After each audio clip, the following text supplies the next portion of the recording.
Sir നമുക്ക് ചെറിയൊരു pending ഉണ്ട്, അതൊന്ന് ക്ലിയർ ഔട്ട് ചെയ്ത് തന്നാൽ നന്നായിരുന്നു.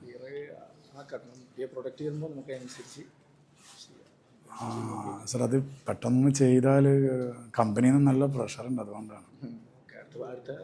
അടുത്ത പ്രാവശ്യം ഇത് തന്നെ പറയൂ. ഇവിടെ നിങ്ങൾ ഓക്കെ എന്ന് പറഞ്ഞു പോയാൽ തീർന്നു. ക്രെഡിറ്റ് കളക്ഷൻ എന്ന് പറയുന്നത് ഇറ്റ്സ് എ മാസ്റ്റർ ഗെയിം. അത് എങ്ങനെ കളക്ട് ചെയ്യണം എന്നുള്ള പ്രോസസ്സാണ് പഠിക്കേണ്ടത്. ക്രെഡിറ്റ് കളക്ഷനുള്ള ഫോളോ അപ്പ് ഫ്രെയിംവർക്ക് ഉണ്ട്, ക്രെഡിറ്റ് കളക്ഷനുള്ള ഫോളോ അപ്പ് ആക്ടിവിറ്റീസ് ഉണ്ട്, എങ്ങനെ ചെയ്യണം എന്നുള്ളത്, റൂട്ട് ഉണ്ട് ഫോളോ അപ്പ് എങ്ങനെ ചെയ്യണം എന്നുള്ളത് ക്രെഡിറ്റ് കളക്ഷന്. അപ്പൊ ക്രെഡിറ്റ് കളക്ഷൻ എന്ന് പറയുമ്പോൾ നമ്മൾ തലയാട്ടിട്ട് വരികയാണെങ്കിൽ ക്രെഡിറ്റ് അക്യുമുലേറ്റഡ് ആവും. അപ്പൊ നമ്മൾ എന്ത് ചെയ്യണം? കൃത്യമായിട്ടുള്ള ഒരു ഫോളോ അപ്പ് പ്ലാൻ നമുക്ക് ഉണ്ടായിരിക്കണം. അത് നമ്മൾ ഇന്ന് പഠിക്കും. ക്ലിയർ ആണ്? ഇത് തന്നെയല്ലേ ഫേസ് ചെയ്യണം ഇപ്പോൾ? ഇല്ലേ? ഫേസ് ചെയ്യുന്നുണ്ടോ? ഇല്ലേ? സെയിൽസിലാണോ? അല്ലേ? Okay, very good.